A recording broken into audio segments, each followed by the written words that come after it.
आज हम बात करने वाले हैं एक ऐसे स्कीम की जो आपके रिटायरमेंट फ्यूचर को पूरी तरह बदल सकती है। जी हाँ साथियों, बात हो रही है यूपीएस यानी कि यूनिफाइड पेंशन सिस्टम की।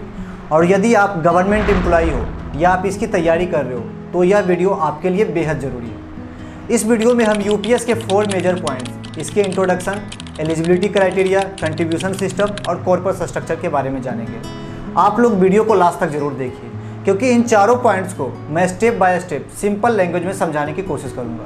तो अब आते हैं इसके इंट्रोडक्शन पार्ट में, जिसमें हम जानेंगे कि यूपीएस क्या है, कब लागू हुआ, सरकार का क्या मकसद है इस स्कीम को लॉन्च करने का। यूपीएस यानी कि यूनिफाइड पेंशन स्कीम भारत सरकार की नई पेंशन व्यवस्था है।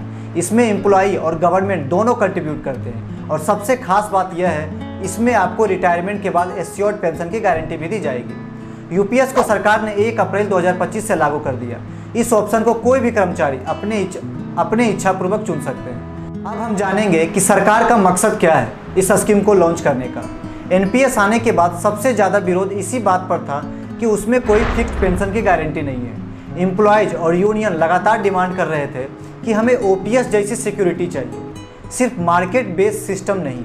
और गवर्नमेंट पर भी दबाव था कि वह एक बैलेंस सॉल्यूशन लाए। इसीलिए यूपीएस लाया गया ताकि एम्प्लॉयज़ को रिटायरमेंट के बाद फिक्स्ड पेंशन की गारंटी मिल सके। यानी सरकार की नज़रिए से यूपीएस एक तरह से एनपीएस का इम्प्रूव्ड वर्जन है, जिसमें गारंटी और सिक्योरिटी दोनों शामिल है। लेकिन सवाल यह है, क्या यह वाकई सारे एम्प्लॉयज़ के लिए अच्छा है? क्या यह सच में उतना फ़ायदेमंद है जितना बताया जा रहा है? समझते हैं इस वीडियो में स्टेप बाय स्टेप। तो दोस्तों, अभी हमने जाना कि सरकार ने यूपीएस को एनपीएस का इम्प्रूव्ड वर्जन बताकर लॉन्च किया। लेकिन सवाल यह है कि आखिर यह स्कीम किन कर्मचारियों पर लागू होगी और किन्हें एश्योर्ड पेंशन का फायदा मिलेगा। चलिए अब स्टेप बाय स्टेप समझते हैं इसके एलिजिबिलिटी क्राइटेरिया को। पहला है नॉर्मल रिटायरमेंट या सुपर एन्युएशन, मतलब यदि किसी एम्प्लॉय ने कम से कम 10 साल की क्वालिफाइंग सर्विस पूरी की हो और वह अपनी रिटायरमेंट एज जैसे 60 साल तक सर्विस करता है तो उसे यूपीएस के तहत पेंशन का पूरा हक मिलेगा। उदाहरण के तौर पर यदि किसी एम्प्लॉय ने 15 साल सर्विस की और 60 साल पर रिटायर हुआ तो पेंशन मिलेगी। दूसरा है compulsory retirement according to FR 56J rule, मतलब गवर्नमेंट के पास अधिकार है कि पब्लिक इंटरेस्ट में किसी एम्प्लॉय को इस रूल के तहत गवर्नमेंट जल्दी रिटायर कर सकती है। यह पनिशमेंट नहीं है बल्कि गवर्नमेंट का एडमिनिस्ट्रेटिव अधिकार है। ऐसी सिचुएशन में एम्प्लॉय को यूपीएस पेंशन बेनिफिट मिलेगा। इस रूल के तहत गवर्नमेंट 50 या 55 साल की उम्र पूरी होने के बाद एम्प्लॉय का परफॉर्मेंस रिव्यू कर सकती है। यदि गवर्नमेंट को लगता है कि एम्प्लॉय इनएफिशिएंट है तो गवर्नमेंट उसे कंपलसरी रिटायर भी कर सकती है बिना किसी मिसकंडक्ट का आरोप लगाए। तीसरा है VRS यानी कि वॉलेंट्री रिटायर सिस्टम। यदि किसी एम्प्लॉय ने मिनिमम सर्विस एज क्राइटेरिया जो कि 25 ईयर्स है फुल पेंशन के लिए, उसके बाद VRS लेना चाहता है तो उसे एश्योर्ड पेंशन का पूरा हक मिलेगा।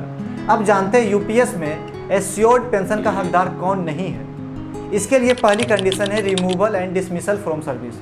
यदि किसी एम्प्लॉय को मिसकंडक्ट या डिसिप्लिनरी एक्शन या करप्शन केस में डिसमिस कर दिया गया हो तो इस केस में पेंशन का हक नहीं मिलेगा। दूसरा है रेजिग्नेशन यानी कि इस्तीफा। यदि employ minimum service as criteria जो कि 10 साल है मिनिमम पेंशन के लिए और 25 साल है फुल पेंशन के लिए को फुलफिल ना करे और खुद रिजाइन करता है तो उसे पेंशन का बेनिफिट नहीं मिलेगा। इस केस में सिर्फ उसका कंट्रीब्यूशन कॉर्पस सेटलमेंट होगा रूल के हिसाब से, लेकिन एश्योर्ड पेंशन पे आउट नहीं मिलेगा।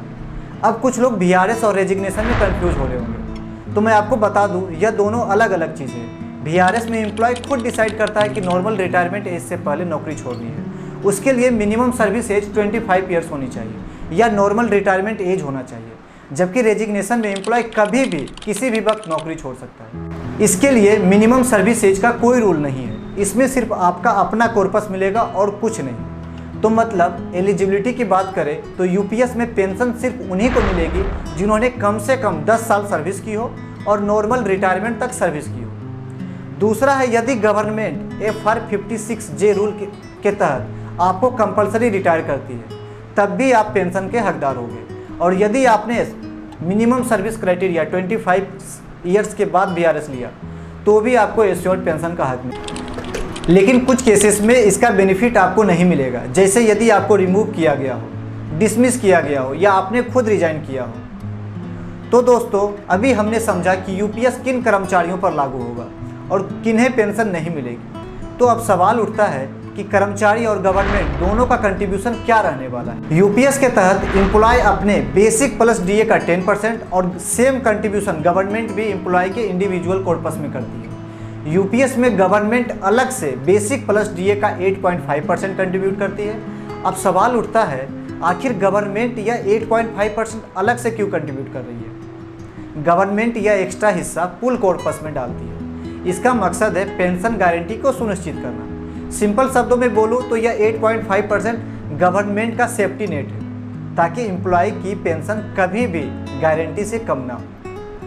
तो दोस्तों, अभी हमने यूपीएस का कंट्रीब्यूशन सिस्टम के बारे में जाना, लेकिन यह कंट्रीब्यूशन का पैसा सीधे आपके हाथ में नहीं आता, बल्कि इसे अलग अलग अकाउंट यानी कॉर्पस में रखा जाता है। अब सवाल है कि कॉर्पस क्या होते हैं और इनका क्या काम है। चलिए इसे भी स्टेप बाय स्टेप समझते हैं। पहला है इंडिविजुअल कॉर्पस। यह आपका पर्सनल पेंशन अकाउंट है। इस कॉर्पस में एम्प्लॉय का बेसिक प्लस डीए का 10% और गवर्नमेंट का भी उतना ही कंट्रीब्यूशन जमा होता है, और यह पैसा equity, bond and government securities में इन्वेस्ट होता है। रिटायरमेंट के टाइम यही कॉर्पस आपके पेंशन कैलकुलेशन का बेस बनेगा। अब जानते हैं बेंचमार्क कॉर्पस क्या है और कैसे सेट होता है। यह गवर्नमेंट द्वारा तय किया गया स्टैंडर्ड या आइडियल वैल्यू है। मतलब गवर्नमेंट यह डिसाइड करेगी, यदि आप अपने रिटायरमेंट तक रेगुलर कंट्रीब्यूशन किए हो और बाय डिफ़ॉल्ट इन्वेस्टमेंट रिटर्न मिला हो, तो आपके खाते में आइडियली कितना पैसा जमा होना चाहिए। उसी रिटर्न रेट के हिसाब से एक आइडियल वैल्यू कैलकुलेट की जाएगी, जिसे बेंचमार्क कॉर्पस कहा जाएगा। रिटायरमेंट के टाइम आपके इंडिविजुअल कॉर्पस की तुलना बेंचमार्क कॉर्पस से भी की जाएगी। अब जानते हैं यह पूल कॉर्पस क्या है और गवर्नमेंट इस कॉर्पस में पैसे जमा क्यों करती है। पूल कॉर्पस एक कॉमन फंड है जिसमें सरकार हर महीने एक्स्ट्रा 8.5% बेसिक प्लस डीए का कंट्रीब्यूट करती है। यह किसी एक कर्मचारी का पर्सनल अकाउंट नहीं है, बल्कि सभी कर्मचारियों के लिए कॉमन रिजर्व फंड है। अब जानते हैं इस कॉर्पस का मोटिव क्या है। पहला है गारंटी पेंशन देना। यदि किसी कर्मचारी का अपना अकाउंट यानी इंडिविजुअल कॉर्पस कम निकला बेंचमार्क कॉर्पस के कंपेयर में, तो यह गैप पूल कॉर्पस से पूरा किया जाएगा, ताकि हर कर्मचारी को मिनिमम गारंटीड पेंशन मिल सके। दूसरा है to reduce market risk. NPS में पेंशन पूरी तरह मार्केट रिटर्न पर डिपेंड थी, इसीलिए पूल कॉर्पस यूपीएस में बफर की तरह काम करता है, जिससे एम्प्लॉयज मार्केट रिस्क से बच सके। तीसरा है to win the trust of employ. NPS की सबसे बड़ी कमी थी नो गारंटीड पेंशन। इसी का विरोध एम्प्लॉयज और यूनियन कर रहे थे। गवर्नमेंट का पूल कॉर्पस बनाने का मकसद है कि एम्प्लॉयज को लगे हमारी पेंशन की गारंटी। अब जानते हैं पूल कॉर्पस का यूज रिटायरमेंट पर कैसे काम करता है। इसके लिए भी दो सिचुएशन है। पहला है यदि आपका इंडिविजुअल कॉर्पस बेंचमार्क कॉर्पस से कम हो जाए। मान लीजिए सरकार ने कैलकुलेट किया कि आपके अकाउंट में रिटायरमेंट तक आइडियली 2 करोड़ रुपये होने चाहिए। मतलब आपका बेंचमार्क कॉर्पस 2 करोड़ रुपये होने चाहिए, लेकिन एक्चुअल में आपके अकाउंट यानी इंडिविजुअल कॉर्पस में सिर्फ 1 करोड़ 80 लाख रुपये ही है। तो 20 लाख की जो कमी है यह गैप पूल कॉर्पस से पूरा किया जाएगा। मतलब पेंशन का कैलकुलेशन आपके बेंचमार्क कॉर्पस से ही होगी और कम वाली राशि पूल कॉर्पस से लिया जाएगा। दूसरा सिचुएशन है यदि आपका इंडिविजुअल कॉर्पस बेंचमार्क कॉर्पस से ज़्यादा हो जाए। मतलब यदि आपका बेंचमार्क कॉर्पस 2 करोड़ है और आपका इंडिविजुअल कॉर्पस 2 करोड़ 20 लाख है, इसका मतलब है आपका इन्वेस्टमेंट बेंचमार्क से अच्छा परफॉर्म कर पाया। इस केस में एक्स्ट्रा 20 लाख जो भी है वो आपको क्रेडिट कर दिया जाएगा और पेंशन बेंचमार्क कॉर्पस 2 करोड़ से ही लिया जाएगा। तो दोस्तों, आज के इस वीडियो में हमने यूपीएस को स्टेप बाय स्टेप आसान भाषा में समझा। इस वीडियो में हमने यूपीएस के 4 part introduction, eligibility criteria, contribution system और कॉर्पस स्ट्रक्चर के बारे में जाना। अब अगली वीडियो में हम जानेंगे कि यूपीएस में रिटायरमेंट बेनिफिट्स यानी पेंशन के अलावा कौन कौन से बेनिफिट्स मिलते हैं। यह पार्ट आपके लिए और भी ज़्यादा इम्पोर्टेंट होगा। और हाँ साथियों, यदि आपको आज का वीडियो हेल्पफुल लगा हो तो इसे लाइक कीजिए, दोस्तों के साथ शेयर कीजिए और ऐसे ही इन्फॉर्मेशन जानने के लिए हमारे चैनल फिनोलॉजी बाय पीएचडी को सब्सक्राइब करना ना भूलें। मिलते हैं अगली वीडियो में, तब तक के लिए स्वस्थ रहिए, हंसते रहिए और सीखते रहिए। जय हिंद साथियों।